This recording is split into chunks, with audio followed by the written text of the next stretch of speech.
انتم علیہ حتی یمیز الخبیث من الطیب وما کان اللہ لیطلعکم علی الغیب ولکن اللہ یجتبی من رسلہ من یشاء فآمنوا باللہ ورسلہ وان تؤمنوا وتتقوا فلکم اجر عظیم۔ ایک درود بھیجیں محمد و آل محمد۔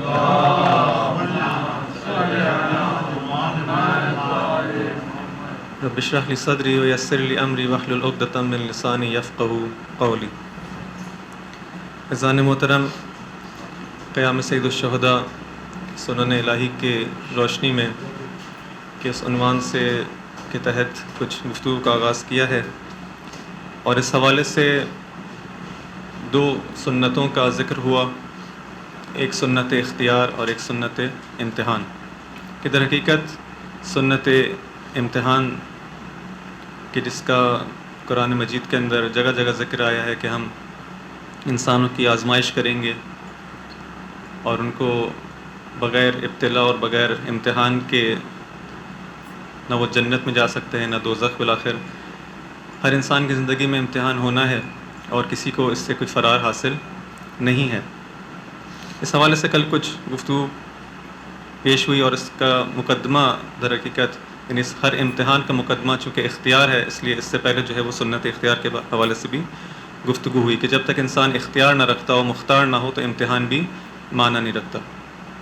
کل کچھ اس حوالے سے امتحان کے حوالے سے جب بات ہوئی تو بات یہاں تک پہنچی کہ انسان کی زندگی میں امتحانات ہوتے ہیں، اور جب انسان امتحان میں کامیاب نہیں ہو پاتا اور دیکھتا ہے کہ وہ پیچھے رہ گیا ہے اور جو اس کا حق تھا وہ ادا نہیں کر پاتا، تو اپنے آپ کو سیٹسفائی کرنے کے لیے، اپنے آپ کو اطمینان کرنے کے لیے، جھوٹے طریقے سے اطمینان دینے کے لیے کچھ توجیہات کرتا ہے، بہانے بناتا ہے، اور کچھ مثالوں کے ذریعے سے جو ہے اس بات کو جو ہے اس کی وضاحت کرنے کی کوشش کی گئی۔ ایک مطلب جو کہ کل کی گفتگو کا ایک تتمہ ہے، اس کا ایک اسی کے سلسلے میں مربوط ہے، اس کو بیان کر کے انشاءاللہ آج پھر جو ہے وہ دوسری جو سنتیں ہیں اس کا ذکر ہوگا۔ بات ہوئی تھی کہ توجیہات کے حوالے سے امام علی علیہ السلام امیر المومنین کی زندگی کے اندر اللہم صلی علی محمد و آل محمد، ہم کو یہ چیزیں ملتی ہیں بہت زیادہ مقامات پر۔ ایک مقام پر میں نے دیکھا کہ اس عبارت کو جو بہت مشہور ہے امام علیہ السلام سے، اس کو بیان کرنا یہاں پہ ان کے فضائل جو ہے وہ بیان ہے، اور اس حوالے سے جو ہے ہماری بحث سے مربوط بھی ہے۔ اشعث ابن قیس ایک شخص ہے منافقوں میں سے، یا جسے کہیں کہ بہت امام علیہ السلام کے دشمنوں میں سے ہے۔ امام علیہ السلام کے پاس آتا ہے جب آپ کو خلافت ظاہری مل چکی ہے، اور امام علیہ السلام کے پاس آ کر جو ہے اب جب دیکھ رہا ہے کہ اب حکومت ان کے ہاتھ میں آ گئی ہے، خلافت ان کے ہاتھ میں آ گئی ہے، تو ہر انسان چاہتا ہے کہ حاکم وقت سے جو اس کے تعلقات ہوں، اس کی نزدیکی ہو، قربت ہو، تاکہ اس کے جو ہے مفادات جو ہیں اس کو اچھی طرح سے وہ حاصل کر سکے۔ اشعث ابن قیس بھی جو ہے وہ امیر المومنین کی خدمت میں آتا ہے رات کی تاریکی کے اندر، اور اپنے ساتھ کچھ ہدیہ نہیں، اپنے ساتھ کچھ چیز لے کر آتا ہے، جسے تاریخ میں بیان کیا گیا کہ کوئی بہت اچھی جو اس زمانے کی مثلا کوئی حلوہ یا مثلا جسے آپ کہتے ہیں مٹھائی ہے کہ جو بہت لذیذ ہو، وہ آپ کی خدمت میں لے کر آتا ہے، اور اس کا جو ہے وہ اس ظرف کے اوپر، اس برتن کے اوپر جس میں وہ لے کر آیا، اس کو جو ہے ڈھانپا ہوا ہے، اور امام کی خدمت میں جو ہے وہ رات کی تاریکی میں وہاں پہ آ کے پیش کرتا ہے۔ امیر المومنین اس سے پوچھتے ہیں کہ یہ کیا تم لے کر آئے ہو؟ کیا یہ کسی کام کا صلہ ہے جو لائے ہو؟ کیا یہ زکوٰۃ ہے یا صدقہ ہے؟ کیا ہے؟ اشعث کہتا ہے کہ نہ تو یہ صلہ ہے، نہ یہ ہدیہ ہے، نہ یہ زکوٰۃ ہے، اور نہ یہ صدقہ ہے، کیونکہ اس کو معلوم ہے کہ صدقہ اور زکوٰۃ تو اہل بیت لیتے نہیں، اور نہ یہ کسی کام کا صلہ ہے۔ پھر کیا ہے؟ اپنے کام کی توجیہ کرتا ہے۔ کیا کہتا ہے؟ کہتا ہے یہ ہدیہ ہے، یہ آپ کی خدمت میں ایک ہدیہ ہے۔ جس طرح سے ہمارے یہاں بھی معاشرے میں بہت زیادہ دیکھا جاتا ہے کہ جو چیز در حقیقت رشوت ہوتی ہے اس کو ہم کیا کہتے ہیں کہ یہ تو رشوت نہیں ہے، یہ تو در حقیقت ہدیہ ہے، گفٹ ہے آپ کے لیے۔ امام علیہ السلام اس کو کہتے ہیں کہ کیا تم مجھے دھوکہ دینا چاہتا ہے؟ اور یہ کہہ کر کے جو ہے یہ مجھے خدا کے راستے سے جو ہے وہ دور کرنا چاہتا ہے۔ عبارت جو ہے اب عجیب عبارت ہے، فرماتے ہیں واللہ ہے، خدا کی قسم، اگر مجھے 7 زمینوں کی یعنی دنیا جو کچھ بھی اس دنیا کے اندر موجود ہے اس کی سلطنت مجھے دے دی جائے، اور مجھ سے کہا جائے کہ چونٹی کے منہ میں جو کے دانہ بھی نہیں، جو کے دانے کا چھلکا میں چھین لوں، کس چیز کے عوض میں؟ کہ مجھے زمین و آسمان کی اقالیم سبعہ اور اس کے ان آسمانوں کے نیچے جو کچھ بھی ہے سب کچھ مجھے دے دیا جائے. کس کام کے عوض؟ کہ میں چونٹی کے منہ سے جو کا دانہ بلکہ اس کا چھلکا چھین لوں، میں یہ گوارہ نہیں کروں گا. کیوں گوارہ نہیں کرے گا علی؟ آخر کیا مشکل کیا ہے کہ صرف اور صرف ناحق طور پر اگر جو ہے چونٹی کے منہ سے ایک چھلکا بھی اگر جو چھین لیا جائے تو اس میں کیا مشکل کام ہے؟ کیوں امام علی علیہ السلام اس کو اتنا زیادہ جو ہے وہ سخت طریقے سے بیان کر رہے ہیں کہ میں کام کرنے کو گوارہ نہیں کروں گا؟ کہتے ہیں اس لیے کہ اس دنیا کی جو حقیقت ہے تمہارے نزدیک جو ہے وہ دنیا کی بہت زیادہ جو ہے وہ ویلیو ہے، اس کی ارزش ہے، لیکن میں کس نگاہ سے دیکھتا ہوں اس دنیا کو؟ یہ جو تمہاری دنیا ہے جو ناحق حاصل کی جائے اس کی ارزش میرے نزدیک کیسی ہے؟ کیوں میں اس کام کو کرنے کو تیار نہیں ہوں؟ اس لیے کہ اس دنیا کی حقیقت جو ہے میرے نزدیک، اب دوبارہ سے ایک اور تشبیہ دیتے ہیں، ایک ٹڈے کے منہ میں چبائے ہوئے زیادہ ذلیل ہے میرے نزدیک تمہاری دنیا. بس میں ایک ایسے کام کے لیے کبھی بھی جو ہے وہ یہ کام نہیں کر سکتا، اس کی حیثیت ہی کوئی میرے نزدیک نہیں ہے کہ میں جو ہوں بلا وجہ جو ہے اس چونٹی کے منہ سے جو ہے ایک ذرا سا ظلم بھی، اگر کوئی حیثیت ہوتی اس دنیا کی تو اس کے لیے کچھ کیا جا سکتا تھا، لیکن جب اس کی کوئی حیثیت ہی نہیں، اتنی ذلیل اور اتنی خوار ہے میرے نزدیک کہ ایک ٹڈے کے منہ میں پتا نہیں، چبائے ہوئے پتے سے زیادہ جو ہے وہ. اور یہ جو تو میرے لیے شیرینی یا میرے لیے جو مٹھائی لے کر آیا ہے، یہ جو میرے لیے حلوہ لے کر آیا ہے، اس سے مجھے اتنا زیادہ اس وقت نفرت ہو رہی ہے اس کو دیکھ کر کہ جیسے اس کو کسی نے سانپ کے آب دہن سے ملا کر خمیر کر کے جو ہے اس کو بنایا ہو. اتنا زیادہ مجھے اس سے نفرت ہے. یہ ہے علی علیہ السلام کے نزدیک دنیا. اس طرح سے جو ہے وہ ان چیزوں کو جو ہے اس کی حقیقت کو دیکھا کرتے ہیں. اگر ہمارے نزدیک جو بات ہوئی تھی کہ انسان جو ہے وہ جب امتحان لیا جاتا ہے تو اس کے لیے اس سے چاہا کیا گیا کہ احسن عمل انجام دے، بہترین عمل انجام دے. اور اس احسن عمل کے اندر دو چیزوں کی ہم کو ضرورت ہے. ایک تو صحیح عمل کی شناخت ہو کہ وہ احسن عمل ہے کیا کہ جسے مجھے انجام دینا ہے، کہ یہاں پہ بصیرت کی ضرورت ہے کہ انشاءاللہ آئندہ اس کے بارے میں گفتگو ہوگی کہ اگر انسان کے پاس بصیرت نہ ہو تو وہ اس احسن عمل کو پہچان نہیں سکتا، اس میں تشخیص نہیں دے پاتا. جیسا کہ امام علیہ السلام کے اصحاب جو ہیں وہ بعض تشخیص نہیں دے پا رہے تھے. امام علیہ السلام کہہ رہے تھے کہ میں جا رہا ہوں، اور لوگوں کو دعوت دے رہے تھے. امام علیہ السلام کے جو دوست ہیں، جو ان کے نزدیکی افراد ہیں، بچپن سے جنہوں نے امام کے ساتھ زندگی گزاری ہے، امام کا ساتھ دینے کے بجائے امام کو مشورہ دیتے ہیں. کیوں؟ اس لیے کہ جو ہے امام احسن عمل کی بصیرت نہیں ہے، نہیں معلوم کہ احسن عمل یہاں پر اس وقت کیا ہے. تو یہ چیز ہے بہت زیادہ ہمارے لیے جو ہے وہ ضروری ہے کہ انسان صحیح عمل کی صحیح موقع پر صحیح تشخیص دے سکے اور اس کے مطابق جو ہے اپنی زندگی کو گزار سکے، اور اس طرح کی توجیہات سے جو ہے اپنے آپ کو جو ہے وہ بہلانے کی جو ہے کوشش نہ کرے. درود بھیجے محمد و آل محمد پر.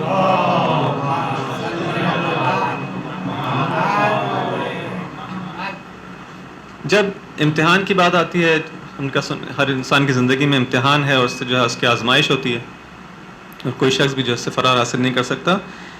یہاں پر جب خدا انسان کو امتحان کے اس کمرے میں لے کر آتا ہے، اس دنیا، یہ جو پوری دنیا جو ہے ایک امتحان کے کمرے کی مانند ہے، جب اس میں رکھا جاتا ہے تو انسان کو ہر طرح سے جو ہے اس کی ہیلپ کی جاتی ہے کہ اس امتحان کو آزادی کے ساتھ، اختیار کے ساتھ صحیح طرح سے جو ہے وہ دے سکے. یا تو وہ لوگ جو کہ اس دنیا کے اس امتحان کے اندر حق کا ساتھ دیتے ہیں یا باطل کا ساتھ دیتے ہیں، تیسرا کوئی راستہ نہیں ہے، یا حق پر ہوگا یا باطل پر ہوگا. یعنی جو شخص بھی حق کے مقابلے پر ہے، اگر حق کا ساتھ نہیں دے رہا، آپ کہیں کہ وہ ممکن ہے باطل کا بھی ساتھ نہ دے، نہیں، جیسے ہی اس نے حق کا ساتھ نہیں دیا وہ خود بخود جو ہے وہ باطل کے اوپر آ جاتا ہے. دو چیزوں کے علاوہ ہمارے پاس کوئی تیسری چیز موجود نہیں ہے. یہاں پر ایک اور سنت کا ذکر ہوا ہے قرآن کے اندر، جسے سنت امداد کہہ سکتے ہیں. خدا کی طرف سے مدد. کس کی مدد کی جاتی ہے؟ اہل حق کی مدد کی جاتی ہے یا اہل باطل کی مدد کی جاتی ہے؟ نہیں، دونوں کی مدد کی جاتی ہے. خدا اہل حق کی بھی مدد کرتا ہے اور اہل باطل کی بھی مدد کرتا ہے. کیوں؟ کیونکہ اگر جو ہے قوت و اختیار اور توفیقات جو ہیں وہ صرف اور صرف جو ہے وہ اہل حق کو دی جائیں تو امتحان یہاں پہ صحیح طریقے سے نہیں ہو سکتا، غیر جانبدارانہ نہیں ہو سکتا. البتہ درست ہے کہ خدا جو ہے اہل حق کی زیادہ حمایت کرتا ہے، لیکن پہلے مرحلے کے اندر، جب پہلا مرحلہ ہے، جب آپ کو ڈیسائیڈ کرنا ہے کہ مجھے حق کی جانب جانا ہے، باطل کی جانب جانا ہے، اس وقت دونوں کی ہیلپ کی جاتی ہے. یعنی اگر میں چاہوں قدم اٹھاؤں حق کے راستے میں، خدا میری کمک کرے گا، ہیلپ کرے گا. اگر میں چاہوں کہ قدم اٹھاؤں باطل کے راستے میں، خدا وہاں پر بھی ہیلپ کرے گا. یعنی مجھے قدرت دے گا، اختیار دے گا کہ ہاں اگر تم چاہتے ہو باطل کے راستے پہ قدم اٹھانا، تمہیں قدرت دی جائے گی. ایسا نہیں کہ صرف امام حسین کو قدرت دی جائے گی، یزید کو قدرت نہیں دی جائے گی. نہیں، یزید کو بھی قدرت ملے گی. اگر یزید کے پاس قدرت نہیں ہوتی تو سارا جو ہے یہ واقعہ پیش نہ آتا، اور جتنے بھی واقعات ہیں دنیا میں. بس دونوں کی جو ہے امداد کی جاتی ہے. کہاں پہ سے جو ہے بات ثابت ہوتی ہے؟ سورہ اسراء آیت نمبر 18 سے 20 تک ارشاد ہوتا ہے کہ جو شخص چاہتا ہے اس دنیا کے اندر، اس دنیا کو چاہتا ہے، اس دنیا کو اختیار کر لیتا ہے کہ مجھے دنیا کی زندگی چاہیے، اس دنیا اور آخرت کے درمیان انتخاب کرتا ہے دنیا کا، تو خدا جو ہے اس کے لیے کیا کہتا ہے؟ کہتے ہیں جو شخص چاہتا ہے اس دنیا کی زندگی کو انتخاب کر لے تو ہم اس کے لیے اس کو مہیا کرتے ہیں. ما نشاء لمن، البتہ جس کے لیے ہم چاہتے ہیں اور جیسا چاہتے ہیں ویسا. یعنی ایسا نہیں کہ خدا کے ہاتھ سے اختیار ختم ہو چکا ہے، نہیں. اگر تم چاہتے ہو دنیا کی زندگی کو اپنا لو، خدا تم کو دے گا، لیکن جتنا خدا چاہے گا اور جس کو جیسا چاہے گا ویسا خدا اس کو دنیا کی زندگی دے گا. یعنی اس کے اندر جو آسائشیں ہیں، اس کے اندر جو نعمتیں ہیں، اس کو عطا کی جائیں گی. ثم جعلنا له جہنم، لیکن یہ جان لو دنیا کی زندگی چاہتے ہو، تم کو آخرت نہیں چاہیے، دنیا چاہیے، دنیا تم کو مل جائے گی، لیکن پھر تمہیں جو ہے جہنم جو ہے وہ آخرت میں تمہارے لیے کیا ہوگا؟ آخرت میں اس کے لیے جو ہے وہ جہنم ہوگی، جس کے اندر اس کو جو ہے وہ مذمت کے ساتھ اور ملامت کے ساتھ جو ہے وہ دھتکار کے جو ہے اس کو پھینک دیا جائے گا.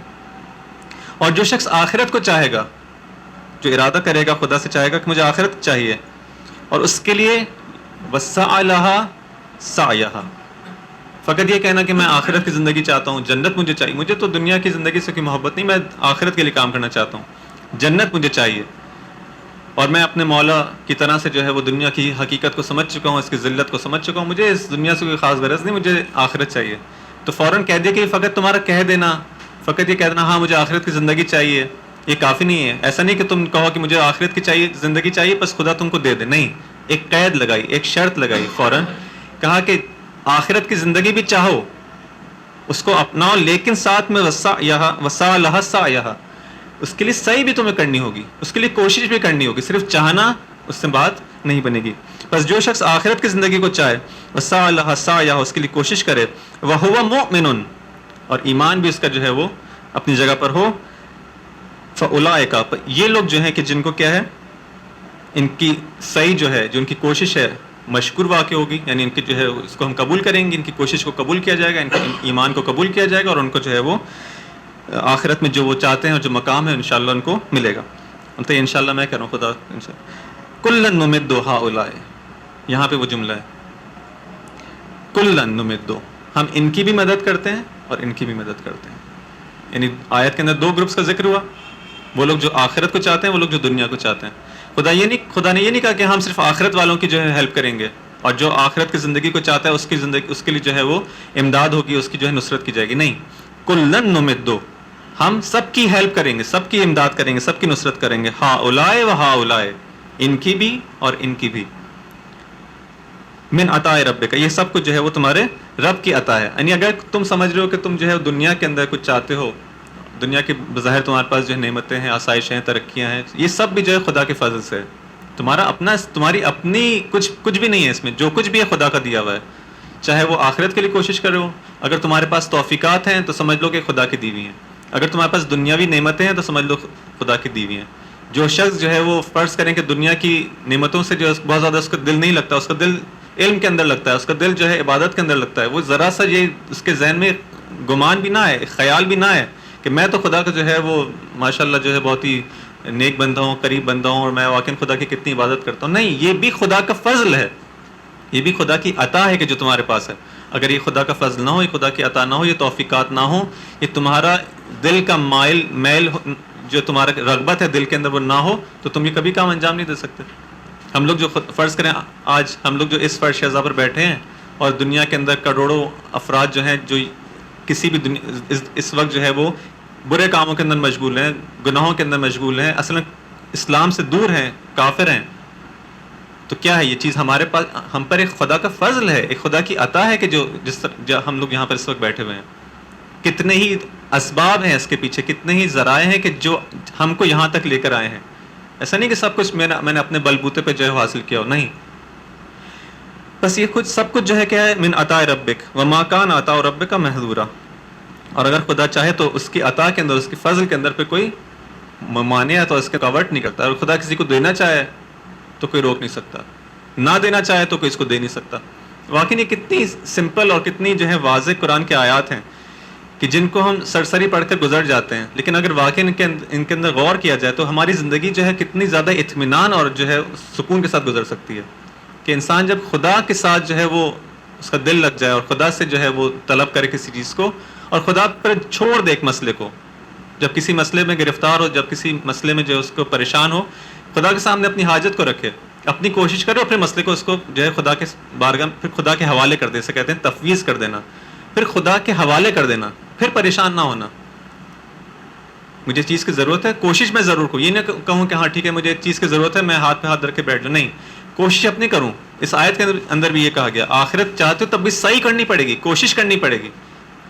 کوشش کر لی, اس کے بعد جو پھر جو ہے خدا کے حوالے جو ہے نتیجہ جو ہے اس کو چھوڑ دو.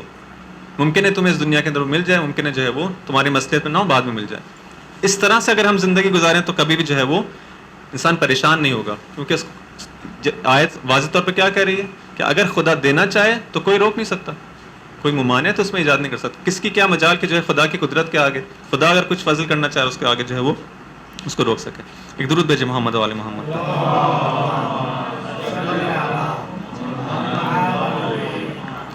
اسی حوالے سے اور بھی جو ہے وہ آیات ہیں کہ جو ملتی ہیں, اس کو اسکپ کر کے آگے بڑھتا ہوں. اب یہ جو خدا کی امداد ہے, جو خدا کی نصرت ہے, اہل حق کے لیے بھی اہل باطل کے لیے بھی, اس کے کچھ مصادیق ہیں, اس کی کچھ ایگزامپلز ہیں جو کہ قرآن کے اندر ہم کو ملتی ہیں کہ کس طرح سے جو ہے خدا مثلا مومنین کی جو ہے وہ ہیلپ کرتا ہے, ان کی کمک کرتا ہے. سورہ حشر کے اندر شروع میں ہی سورہ حشر کی آیت نمبر 2 جو ہے, یہ سورہ حشر وہ سورہ کے واقع جس کی بہت زیادہ تاکید کی گئی کہ انسان اس کی تلاوت کرے. انسان کی خود سازی کے لیے, اس کی جو ہے وہ تربیت کے لیے بہت بہترین جو ہے وہ جس کے اندر مطالب موجود ہیں. ہر سورہ کی اپنی خاصیت ہے بالآخر, لیکن سورہ حشر جو ہے وہ انسان کو کوشش کرنی چاہیے کہ اس کی تلاوت کرے زیادہ سے زیادہ. اس کے اندر جو شروع کے اندر جو ہے وہ ان یہودیوں کا واقعہ ذکر ہوتا ہے کہ جہاں پہ جو ہے وہ آپ کے ساتھ رسول اللہ صلی اللہ علیہ وآلہ وسلم کے ساتھ جو ان کا معاہدہ تھا وہ اس کو توڑ دیتے ہیں, اور پھر کس طرح سے جو ہے وہ آپ جو ہے ان جاتے ہیں ایک لشکر کو لے کر, اور ان کے جو قلعہ ہے یہودیوں کا مضبوط قلعہ جو ہے اس کو محاصرہ کر لیتے ہیں, اور بالآخر جو ہے وہ مجبور ہوتے ہیں ان اپنے قلعوں کو چھوڑ کر بھاگنے کے لیے, اور جو ہے وہ بالآخر اس رسوائی کے ساتھ اور ذلت کے ساتھ جو ہے وہ وہاں سے نکلتے ہیں. وہ پورا واقعہ جو ہے موجود ہے. تو یہاں پہ سورہ حشر کی جو شروع کی پہلی جو دوسری آیت ہے اس میں ارشاد ہوتا ہے کہ ہم نے, یہ در حقیقت کیا ہوا کہ جب تم گئے ہو ان سے لڑنے کے لیے, ان یہودیوں سے, تو وہ جو ہے اپنے مضبوط قلعوں کو جو ہے وہ چھوڑ کر جو ہے وہ جانے پہ تیار ہو جاتے ہیں. اس سے پہلے تک اصلا کسی نے گمان نہیں کیا تھا کہ مسلمان ایک وقت آئے گا کہ ان یہودیوں کے ان محکم قلعوں کو جو ہے وہ تسخیر کر سکیں گے, اس کو جو ہے وہ اس پہ قبضہ کر سکیں گے, اور یہ اتنے مضبوط قلعے ہیں, کیسے ہو سکتا ہے. لیکن خدا کہتا ہے وَقَذَفَ فِي قُلُوبِهِمْ الرُّعْبَ. در حقیقت کیا تھا, یہ خدا تھا کہ جس نے ان یہودیوں کے دلوں کے اندر تمہارا رعب ڈال دیا کہ وہ اس طرح سے رسوائی اور ذلت کے ساتھ جو ہے اپنے ان مضبوط قلعوں کو جو ہے چھوڑنے پر جو ہے جانے پر تیار ہو گئے. کس نے کام کیا؟ خدا نے کام کیا.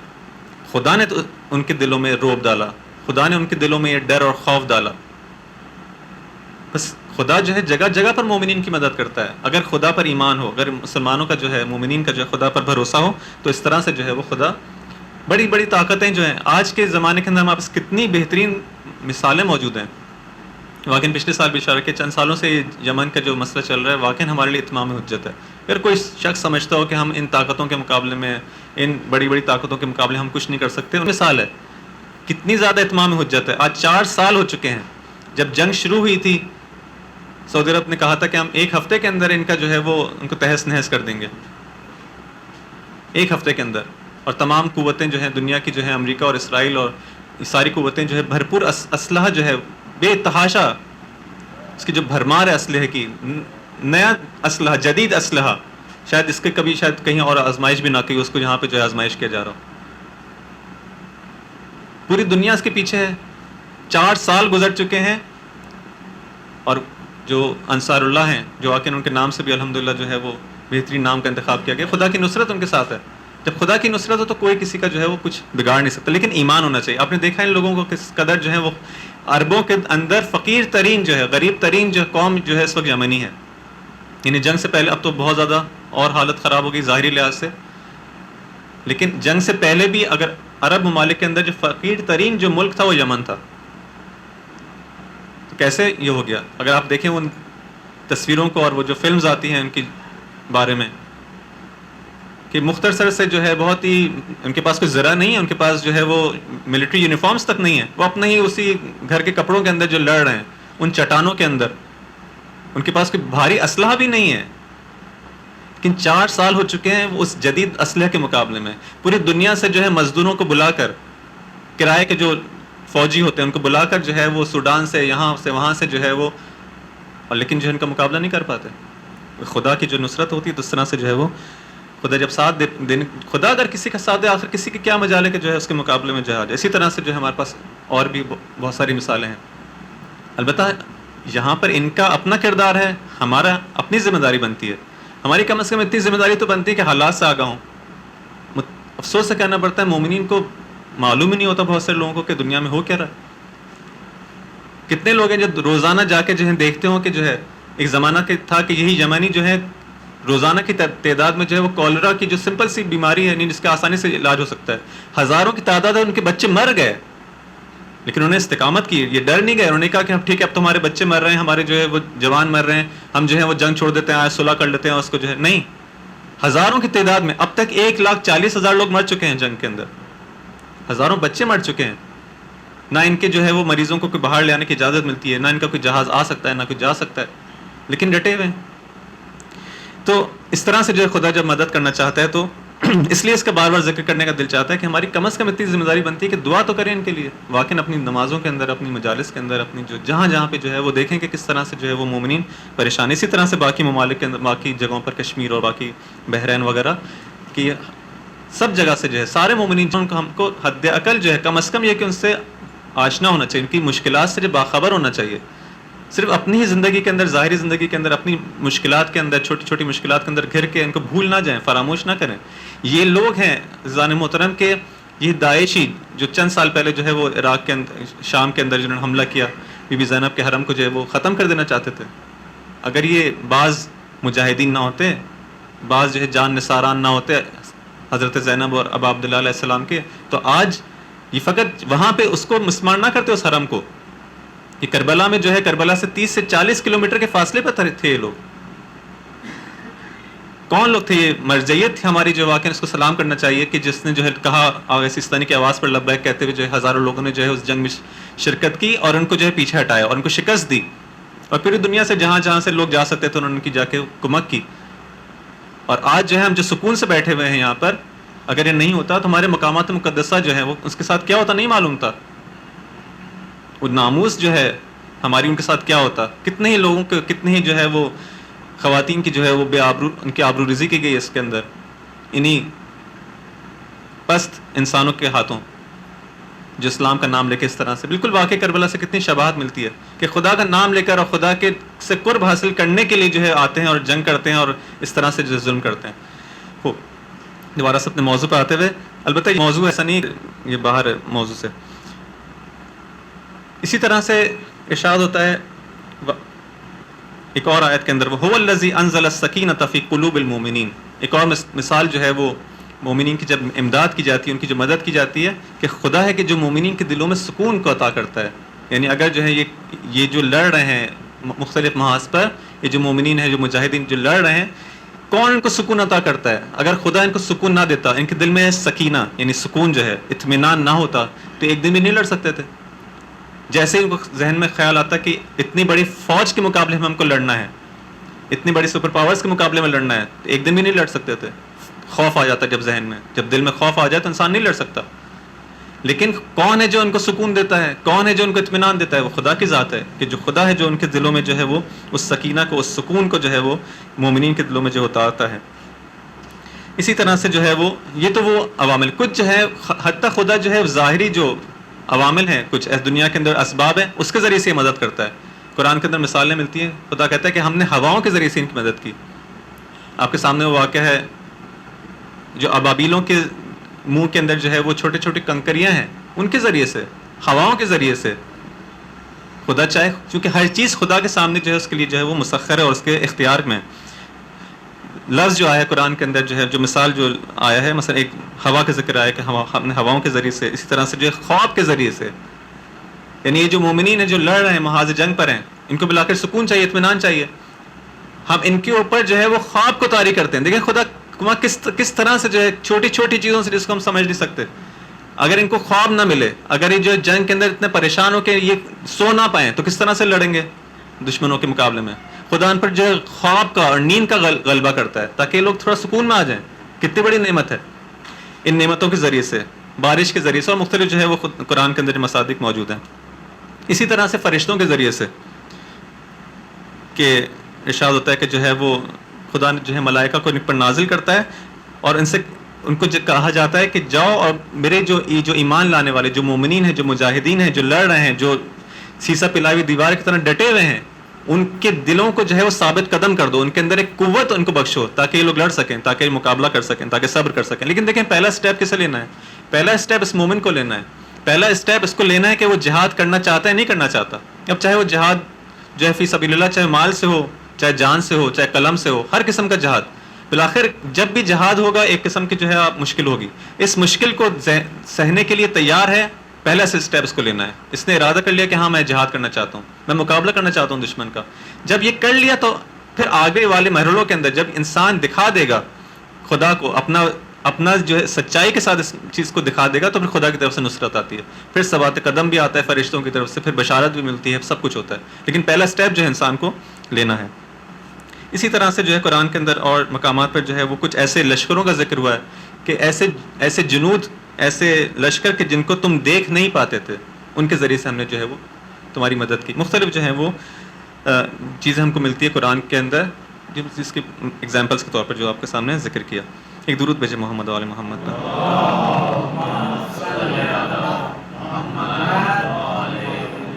اسی طرح سے حضرت ابراہیم کا جو واقعہ ہے اس کی ایک بہت واضح سی مثال ہے کہ وہ اس نمرود کے مقابلے میں ابراہیم علیہ السلام جب آتے ہیں اور جو آگ روشن کی جاتی ہے اور ایسی آگ کہ اس کے نزدیک بھی کوئی نہیں جا سکتا تھا. اس کے اندر جب آپ کو بھیجا جاتا ہے اور جو ہے وہ جبرائیل آتے ہیں اور سوال کرتے ہیں کہ اگر آپ جو ہیں وہ چاہیں تو آپ کو اس سے نجات دی جائے تو آپ کیا کہتے ہیں کہ نہیں میری حاجت تم سے نہیں ہے بلکہ میرے حاجت جو ہے خدا سے ہے اور خدا سے سوال کروں گا. اور میں خدا سے سوال کرتے ہیں خدا سے حاجت طلب کرتے ہیں اور ان کو جو ہے کس طرح سے جو ہے وہ آگ کو جو ہے وہ ان کے لیے گلستان بنا دیا جاتا ہے. ان کے لیے جو ہے وہ اسی آگ کو جو ہے ان کے لیے گلشن بنا دیا جاتا ہے. یہ خدا کی جو ہے واضح آیات ہیں. ایسا نہیں کہ فقط یہ قصے ہیں اور جو ہے وہ گزر گئے اور تکرار نہیں ہوتے. نہیں ہمارے سامنے جو ہے وہ آپ دیکھ سکتے ہیں حضرت امام جعفر صادق علیہ السلام کے زمانے کے اندر جو واقعہ ہے اللہم صلی علی محمد و آل محمد اس صحابی کا کہ جس کو امام علیہ السلام حکم دیتے ہیں کہ جاؤ کسی کے کہنے کے پر کے امام کو کہتے ہیں کہ جو ہے آپ کیوں قیام نہیں کرتے اور وہ واقعہ آپ کے سامنے مشہور واقعہ. تو امام اپنے ایک صحابی کو کہتے ہیں کہ اسی شخص سے کہتے ہیں جاؤ تم اس تنور میں کود جاؤ. وہ نہیں کود پاتا. لیکن جب دوسرے کو کہتے ہیں جو ان کا نزدیکی ساتھی ہے کہ جاؤ اس تنور کے اندر جو ہے کود جاؤ تو فوراً جو ہے بغیر کچھ سوال کیے ہوئے بغیر کسی مقدمے کے کیوں اور کیسے اور یہ کیسے ہو سکتا ہے اور کیا ہوگا اور آپ کیوں کہہ رہے ہیں اور اس کی وجہ مجھے بتائیں اور مجھے ذرا قائل کرنے کی کوشش کریں. نہیں امام نے کہا کود جاؤ. وہ کود گیا. اور اس کے ساتھ اسی طرح سے جو ہے جو کام ابراہیم کے ساتھ خدا نے متعال نے کیا ابراہیم علیہ السلام کے ساتھ وہی کام جو ہے صحابی کے ساتھ بھی ہوتا ہے. یعنی ایسا نہیں کہ فقط جو خدا اپنے معصومین اور اپنے انبیاء اور اولیاء کے ساتھ نہیں ہم بھی اگر اس طرح سے خدا کے راستے میں قدم اٹھائیں تو یہ ہمارے ساتھ ہو سکتا ہے. جب امتحان کی بات آتی ہے تھوڑا سا ایک اسی حوالے سے امداد کے حوالے سے جو بات ہو رہی ہے جب امتحان ہوتا ہے اور خدا یہ دو جو جبہیں ہیں دو جو میدان مقابل ہیں ایک حق کا میدان ہے ایک جو ہے باطل کا میدان ہے دو محاذ ہیں. اس سے پہلے جو ہے ایک اور مسئلہ بھی ہمارے سامنے آتا ہے وہ یہ ہے کہ امتحان کے اندر اگر اچھی طرح امتحان لینا ہو ایک واقعی امتحان یعنی جسے کہتے ہیں کہ وہ ڈھیلا ڈھالا امتحان نہیں ہو مثلا جس کے اندر ٹیچر نے پہلے سے ہنٹ بتا دی اور نہیں واقعی اچھا امتحان تو اس کے لیے جو ہے وہ کیا کیا جاتا ہے. خدا کہتا ہے کہ ہم اس دنیا کے کچھ بھی یہ دنیا اور اس کے اندر جو کچھ بھی موجود ہے اس کو ہم نے تمہارے لیے زینت بنا کے پیش کیا ہے، خوبصورت ہے، تمہیں اٹریکٹ کرتی ہے. اگر خدا پہلے سے ہی اس طرح سے اس دنیا کو قرار دیتا کہ جس ہماری آنکھوں سے پردے ہٹے ہوئے ہوتے اور ہم سب کچھ دیکھ لیتے، اس دنیا کو اسی طرح دیکھ لیتے جس طرح امام علی علیہ السلام دیکھتے ہیں کہ میرے نزدیک دنیا کی مثال جو ہے وہ اس ٹڈے کے منہ میں چبائے ہوئے پتے سے بھی زیادہ جو ہے حقیر ہے دنیا، تو ہم بھی شاید اس دنیا کی طرف جو ہے قدم نہیں بڑھاتے. لیکن کیا کیا خدا نے اس کو اس طرح سے جو خوبصورت بنایا اور اس کو اس طرح سے اٹریکٹ کرتی ہے. دنیا سے مراد فقط یہ جو ہے وہ خوبصورت دنیا کی وہ چیزیں نہیں ہیں کہ جو ساری عمارات اور مثلا گاڑی اور پیسہ اور یہ نہیں، ہر وہ چیز جو کہ خدا سے دور کرتی ہے، اولاد کی محبت، مال کی محبت، مقام کی محبت، شہرت کی محبت، خواتین کی محبت نہیں، ہر وہ چیز جو انسان کو خدا سے دور کر دے، اس محبت کو خدا کی محبت کے بجائے دل میں لے آئے، اس کو ہم کہتے ہیں دنیا. تو یہ ساری چیزوں کو خدا انسان کے لیے جو ہے زینت بنا کے پیش کیا گیا. زُيِّنَ لِلنَّاسِ حُبُّ الشَّهَوَاتِ مِنَ النِّسَاءِ، انسان کے لیے بہت زیادہ اٹریکٹیو ہے یہ شہوت جنسی جو ہے، اس کا خدا نے باقاعدہ ذکر کیا. اسی طرح سے اولاد کی محبت کا ذکر ہے، والبنین والقناطیر المقنطرہ، یہ جو سونے اور چاندی کے ڈھیروں اور انباروں سے جو بینک بیلنسز سے جو ہے تم کو جو محبت ہے، اس کو ہم نے بہت زیادہ زینت دی ہے. ایسا ہی ہے، خدا خود کہہ رہا ہے اس کو زینت بنایا ہے. زینت نہیں بناتا تو کیسے امتحان ہوتا. اسی طرح سے جو ہے وہ یہ کھیتی باڑی اور یہ سارے جو تمہارے پاس جانور ہیں، یہ سب کچھ جو تمہارے لیے زینت ہے، اس سب کو ہم نے زینت بنایا ہے اس دنیا کے اندر تاکہ امتحان لیا جائے. اب جب تزئین ہو جاتی ہے، جب خوبصورت بنا کے پیش کیا جاتا ہے اور شیطان اس کے اندر جو ہے وہ کام انجام دیتا ہے. شیطان کا کام کیا ہے؟ ان چیزوں کو زینت بنا کے پیش کرتا ہے، بہت خوبصورت بنا کے پیش کرتا ہے. یہاں پر وہ مرحلہ ہے کہ جہاں پر جو ہے وہ اہل حق اور اہل باطل کے لیے زینت کا جو مسئلہ آتا ہے، اسی امداد کے حوالے سے جو ہے اس میں اسی کے ضمن میں یہ مسئلہ آتا ہے. کس طرح سے خدا نے کہا کہ ہم امداد کرتے ہیں، نصرت کرتے ہیں، ہیلپ کرتے ہیں، حق والوں کی بھی اور باطل والوں کی بھی ہیلپ کرتے ہیں. یہ جو زینت والا مسئلہ ہے، اس کا ایک پازیٹیو جو ہے وہ ایک عنصر ہے، پہلو ہے، اور ایک نیگیٹو. یعنی اہل حق کے لیے ایمان کو زینت بنایا جاتا ہے، اہل باطل کے لیے اس کے مقابلے میں کفر اور بد اعمالیوں کو جو ہے وہ زینت بنایا جاتا ہے. یعنی اس کے سامنے جو شیطان اس کو اس طرح سے پیش کرتا ہے. کربلا کے واقعے کے ہم کو کتنی جگہوں پر جو ہے یہ جو ملتا ہے، کس طرح سے انسان سوچتے ہیں کہ یہ آخر کیسے ہو گیا، یہ قوم جو ہے کس طرح سے اس نے کام کر لیا، یہ انسان سوچ نہیں سکتا. یعنی اس قدر تاریکی ہے کربلا کے اندر ایک طرف، اور اس قدر نور ہے. عجیب ہے یہ تاریخ کربلا کی، ایک طرف تاریکی ہی تاریکی ہے جس کے اندر کچھ نظر نہیں آتا انسان کو، اتنی ظلمت ہے، اور ایک طرف اتنا نور ہے، اتنا نور ہے کہ انسان جو خورشید جو ہے جو سورج کی روشنی بھی جو اس کے سامنے جو مان پڑ جاتی ہے، اس قدر نور ہے. یہ عجیب میدان ہے کربلا کا. تو کس طرح ہو گیا یہ لوگ تاریکی کے اندر؟ 50 سال ہوئے ابھی رسول اللہ کی وفات کو، اور اس طرح سے جو ہے اتنا زیادہ کوئی قوم گر سکتی ہو. یہ وہی چیز ہے کہ خدا مدد کرتا ہے دونوں قوتوں کی، حق والوں کی بھی مدد کرتا ہے. تو آپ دیکھیں اصحاب امام حسین علیہ السلام کس بلندی پر فائز ہیں، کس طرح سے مدد کرتا ہے، کس طرح سے جو اپنی جان نثار کرنے کو تیار ہیں. باطل والوں کی کس طرح سے مدد کرتا ہے، اور وہ کس طرح سے پستی میں گرنے کے لیے تیار ہیں. یہ کیا ہے؟ تزیین، زینت. ایمان کی زینت مومنین کے لیے، کفر کی زینت اور بد اعمالیوں کی زینت ان لوگوں کے لیے جو اس راستے میں قدم اٹھانا چاہتے ہیں. مثلا اگر ہم دیکھیں چند آیات اسی حوالے سے جو ہے اس بات کی جو ہے وہ وضاحت کے لیے کہ خدا جو ہے ایمان کو جو ہے وہ زینت بنا کے پیش کرتا ہے، اس کو مزین کرتا ہے مومنین کے لیے. وَلَكِنَّ اللَّهَ حَبَّبَ إِلَيْكُمُ الْإِيمَانَ. اگر تم سمجھتے ہو، آج ہم لوگ جو اگر فرض کریں ہمارے پاس جو کچھ بھی ہے، امام حسین علیہ السلام کے غم کے اندر جو ہے ہم آنسو بہاتے ہیں، اپنی ان کی محبت کو اپنے دل کے اندر محسوس کرتے ہیں، جس پہ ہم کو خدا کا لاکھ لاکھ لاکھ لاکھ مرتبہ شکر بجا لانا چاہیے کہ خدا نے ہم کو ان لوگوں میں سے قرار دیا، اتنی بڑی نعمت. تو خدا کہتا ہے کہ ہم نے تمہارے دلوں کے اندر یہ محبت پیدا کی ہے. خدا سے ہمیشہ دعا کرنی چاہیے کہ ہم کو اسی طرح سے جو ہے ثابت قدم رکھ اس راستے کے اندر. حبب الیکم الایمان، خدا نے تمہارے دلوں کے اندر اس ایمان کی محبت کو ڈالا ہے. آج کوئی شخص ہے ہم میں سے کہ جس سے کہا جائے کہ دنیا کی کون سی وہ نعمت ہے جو تمہیں چاہیے ہم دینے کو تیار ہیں، امام حسین علیہ السلام کی جو محبت ہم کو دے دو. کون وہ شیعہ ہے، کون وہ محب اہل بیت ہے جو کام کرنے کو تیار ہوگا؟ میرا نہیں خیال کہ ایک شخص بھی راضی ہوگا. کیوں؟ کیونکہ خدا نے ہمارے دلوں کے اندر الحمدللہ اس محبت کو جو ہے قرار دیا ہے. لیکن البتہ وہی چیز ہے کہ جب خدا کوئی چیز دیتا ہے تو پرماننٹ کسی کے لیے خدا نے کوئی چیز قرار نہیں دی ہے. ایسا نہیں کہ لکھ نہیں دیا کہ ہاں یہ محبت جو دی ہے تو یہ ہمیشہ تمہارے لیے رہے گی. تمہیں اس کی حفاظت کرنی ہوگی, اس کے حقوق کو ادا کرنا ہوگا, اس نعمت کا شکر بجا لانا ہوگا. اس نعمت کا شکر بجا لاؤ گے, خوب تمہیں نہ فقط یہ دی جائے گی بلکہ اس میں اضافہ بھی کیا جائے گا. وَزَيَّنَهُ فِي قُلُوبِكُمْ, اس ایمان کی محبت کو تمہارے لیے خدا نے قرار دیا تمہارے دلوں میں, اور اس کو جو ہے وہ زینت بخشا ہے, اس محبت کو, اس ایمان کی محبت کو. اور تمہارے لیے کفر کو جو ہے وہ مکروہ قرار دیا, اس سے تمہیں نفرت ہوتی ہے, اس کی جانب تم نہیں جاتے.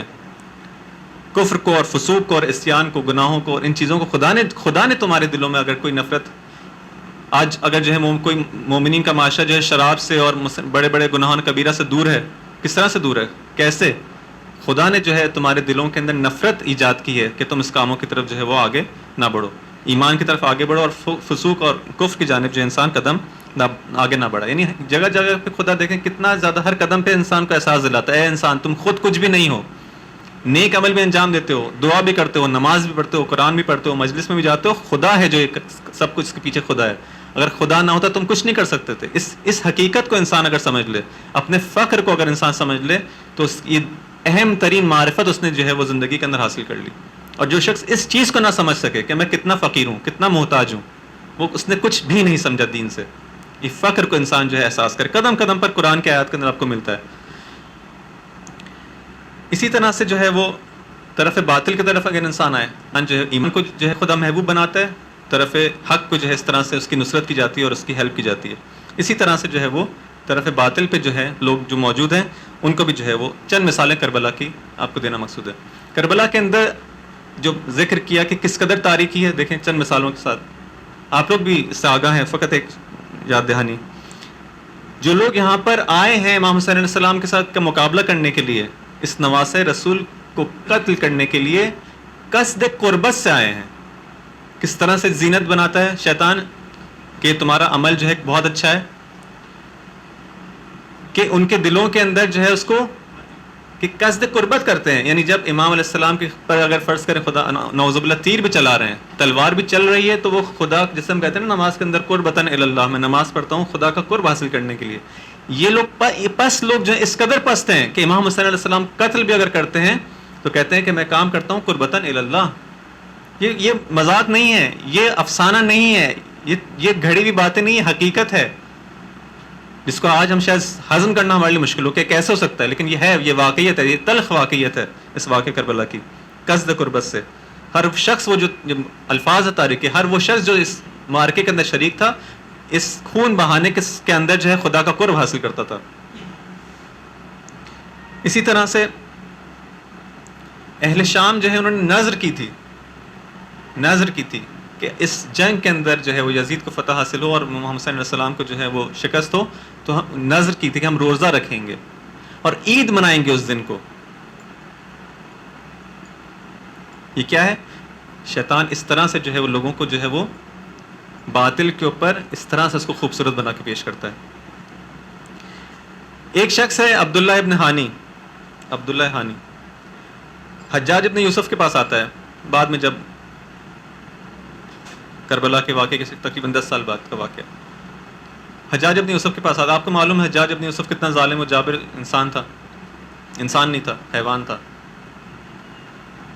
اس کے پاس یہ شخص آتا ہے اور بلاخر ہر شخص جو چاہتا ہے کہ بھئی جو ظالم اور جابر جو شخص ہے جو اس مسند میں بیٹھا ہوا ہے, اس سے جو بلاخر ڈرنا چاہیے اور اس سے جو ہے وہ تعلقات بڑھانے چاہیے, ورنہ شخص جو ہے جانور جو کیا ہوتا ہے انسان کو نقصان پہنچا سکتا ہے. اس طرح یہ شخص بھی ہے کہ اگر جو ہے اس کے آپ قرب اختیار نہیں کریں گے, اس سے تعلقات نہیں بڑھائیں گے, تو جس طرح درندے ہوتے ہیں اس طرح سے یہ بھی آپ کو جو نقصان پہنچا سکتا ہے. تو یہ شخص بھی آتا ہے, کہتا ہے اے حجاج, تجھے معلوم ہے ہمارا قبیلہ جو ہے کتنا زیادہ جو ہے وہ اس کی فضیلت ہے, ہمارے قبیلے کی بہت بڑی فضیلت ہے, بہت باشرف ہے, بہت باشرافت ہے. کیا شرافت ہے تمہارے قبیلے کی, کیا فضیلت ہے اس کی, بیان کرتا ہے. 3-4 جو ہے مطالب بیان کرتا ہے. کہتا ہے اے حجاج, ہمارے قبیلے کی خصوصیت یہ ہے, اس کی فضیلت یہ ہے کہ ہمارے مردوں نے کبھی کسی ایسی خاتون سے شادی نہیں کی جس کے دل میں علی کی محبت ہو. ہمارے مرد کسی نے آج تک, کتنی بڑی فضیلت ہے ہمارے قبیلے کی. ایک اور فضیلت کہ ہمارے عورتیں جو ہے نظر کرتی ہیں, ہمارے عورتوں نے نظر کی تھی کہ جب امام حسین علیہ السلام کی شہادت ہو جائے گی تو ہم 10 اونٹوں کی قربانی کریں گے, اور انہوں نے ایسا کیا. اپنی نظر کو جو ہے پورا کیا, ایسے نہیں خالی جو ہے وعدے ہوں, نہیں، آپ نظر کرتے ہیں اور اس کو جو ہے پورا کرتے ہیں. عجیب ہے. اس کے بعد کہتے ہیں کہ جب معاویہ نے یہ کہا کہ علی پر جو ہے وہ سب و شتم کیا جائے اور علل اعلان جو ہے وہ یہ کام ممبروں سے ہوا اور سب نے جو ہے کام، یعنی اس زمانے میں جو جن لوگوں نے اس کی پیروی کی انہوں نے کام کیا اور علنی طور پر جو ہے امام کے خلاف جو ہے نازیبہ کلمات پتہ نہیں کیا کہ جو ان کے خلاف بولا جاتا تھا ممبروں سے اور سب و شتم کیا جاتا تھا. تو ہمارے خوبیت کام تو سب کرتے تھے، اس میں اس قبیلے کی کیا خاص بات ہے؟ اس نے کہا ہمارے قبیلے کی خاص بات یہ ہے کہ ہم نے علی کے ساتھ ساتھ حسن و حسین اور ان کی مادر گرامی کو بھی اس میں شامل کیا. یہ ہمارے قبیلے کی فضیلت ہے. کتنا باشرف ہے ہمارا قبیلہ. حجاج کہتے ہیں واقعاً تمہارا قبیلہ جو ہے بہت، اس میں شک نہیں ہے کہ تمہارا قبیلہ جو ہے وہ کتنا شرافت اور کتنا زیادہ جو ہے وہ اس کی فضیلت ہے. کربلا کے اندر اب اس عجیب ہے، اس کو انسان بیان کرے تو کس طرح سے بیان کرے. کربلا کے اندر فاطمہ بنت الحسین، امام حسین علیہ السلام کی بیٹی، کہتی ہیں کہ عاشور کے واقعے کے بعد جب خیمے لٹ رہے تھے اور سب کچھ ہو رہا تھا، ایک شخص آتا ہے، وہ خود بیان کرتی ہیں کہ میرے پیر میں خلخال تھے، زیور تھے. ایک شخص آتا ہے اور اسے میرے پیروں سے چھیننا چاہتا ہے، لوٹنا چاہتا ہے. میں اس سے پوچھتی اور وہ شخص گریہ کرتا ہے، روتا جاتا تھا اور یہ کام کرتا جاتا تھا، گریہ کرتا رہتا تھا اور میرے پیروں سے وہ خلخال جو تھے اس کو چھیننے کی کوشش کر رہا تھا. میں نے اس سے سوال کیا، اے شخص تم گریہ کیوں کر رہے ہو؟ وہ کہتا ہے میں گریہ کیوں نہ کروں جبکہ میں دختر رسول سے اس کا زیور چھین رہا ہوں. کیوں نہ گریہ کروں؟ دختر رسول کے پیر سے اس کا زیور چھین رہا ہوں تو گریہ کیوں نہ کروں؟ تو پوچھتی ہے کہ آخر تم پر یہ کام کر کیوں رہے ہو؟ تو یہ پست انسان کہتا ہے اگر میں نہ کروں تو کوئی اور کرے گا، تو پھر میں کیوں نہ کر لوں. یہ تاریکی ہے کربلا کی عزیزان محترم. کس قدر تاریک ہے، کس قدر پست ہے. اس سے زیادہ تاریکی تصور کی جا سکتی ہے؟ اس سے زیادہ انسان پست ہو سکتا ہے؟ جانتا ہے کہ دختر رسول ہے، جانتا ہے کہ ان کا مقام کیا ہے، فقط اس لیے کہ اگر میں نے کام نہیں کیا تو کوئی اور کر لے گا. عزیزان محترم، جہاں پہ یہ تاریکی ہم کو ملتی ہے وہاں پہ نور بھی عجیب نور ہے، وہاں پہ نورانیت بھی عجیب نورانیت ہے، وہاں پہ روشنی بھی عجیب روشنی ہے. شب عاشور امام حسین علیہ السلام جب اپنے اصحاب کو جمع کرتے ہیں اور کہتے ہیں کہ دیکھو یہ قوم میرے خون کی پیاسی ہے، ان کو اس کو تم سے کچھ لینا دینا نہیں ہے. تم لوگ چاہو تو اس تاریکی سے فائدہ اٹھاتے ہوئے ایک ایک کر کے یہاں سے چلے جاؤ اور چاہو تو میرے اہل بیت میں سے بھی ایک ایک کر کے لے جاؤ. یہ تو میرے مقابلے برائے ہیں، میرے خون کے پیاسے ہیں. اصحاب جب یہ سنتے ہیں تو نہیں معلوم کس طرح کتنا گراں گزرا ہوگا ان پر، کتنا سخت ہوگا. ایک ایک کر کے اصحاب اٹھتے ہیں اور اپنی وفاداری کا اعلان کرتے ہیں. مسلم نوسجا اٹھتے ہیں، کہتے ہیں امام ہم اگر آپ کو چھوڑ کر چلے جائیں تو کل رسول کو کیا منہ دکھائیں گے، کیا عذر پیش کریں گے خدا کے سامنے، کیا کہیں گے کہ میرے نواسے کو چھوڑ دیا تنہا. یہ کیسے ہو سکتا ہے؟ جب تک ہمارے ہاتھوں میں نیزے ہیں یہ نیزے دشمنوں کے سینے میں ڈالتے رہیں گے، جب تک ہمارے ہاتھوں میں تلواریں ہیں ان کی سر قلم کرتے رہیں گے. اور پھر کہتے ہیں کہ اے امام اگر میرے ہاتھ میں نیزہ نہ ہوا، اگر میرے ہاتھ میں تلوار نہیں ہوئی تو پتھر تو ہے، میں پتھر سے مقابلہ کروں گا لیکن آپ کا ساتھ نہیں چھوڑوں گا. سعید ابن عبداللہ اٹھتے ہیں، امام علیہ السلام سے کہتے ہیں امام اگر مجھے آپ کی محبت میں قتل کر دیا جائے اور پھر مجھے جلا دیا جائے اور پھر میری جنازے کی اس راکھ کو جو ہوا میں پھیلا دیا جائے اور اس طرح سے 70 بار بھی کیا جائے تو میں آپ کو چھوڑ کے نہیں جاؤں گا. یہ سعید ابن عبداللہ یہ کون شخص ہے؟ جب امام علیہ السلام مکہ سے پیغام بھیجتے ہیں کوفہ والوں کے لیے، پیغام لے جانے والا شخص سعید ابن عبداللہ ہے. جب مسلم نے عقیل پیغام بھیجتے ہیں امام کو کہ کوفہ والے آپ کی نصرت کے لیے آمادہ ہیں، پیغام لانے والا شخص سعید ابن عبداللہ ہے. یہ شخص پورے راستے میں امام علیہ السلام کے ساتھ ساتھ ہے. کربلا کے دن جب نماز ظہر کا وقت ہوتا ہے یہی سعید ابن عبداللہ ہے. جب امام علیہ السلام نماز پڑھنا چاہتے ہیں تو امام کے سامنے سپر بن جاتا ہے. آپ اور زہیر ابن قیم آ کے امام کی سپر بن جاتے ہیں. 13 تیر ہیں کہ جو سعید ابن عبداللہ کے جسم میں پیوست ہوتے ہیں. جب وہ 13واں تیر لگتا ہے، یہاں پر امام علیہ السلام کی نماز ختم ہوتی ہے اور یہاں پر سعید ابن عبداللہ جو ہے زمین پر گرتے ہیں، لیکن جب تک امام کی نماز جاری ہے، یہ کیسے ہو سکتا ہے کہ میرے امام کو ایک تیر لگ جائے اور میں زندہ رہوں؟ 13 تیر برداشت کرتے ہیں، جیسے نماز ختم ہوتی ہے برداشت نہیں کر پاتے اور گر جاتے ہیں، لیکن ایک سوال کرتے ہیں اپنے امام سے.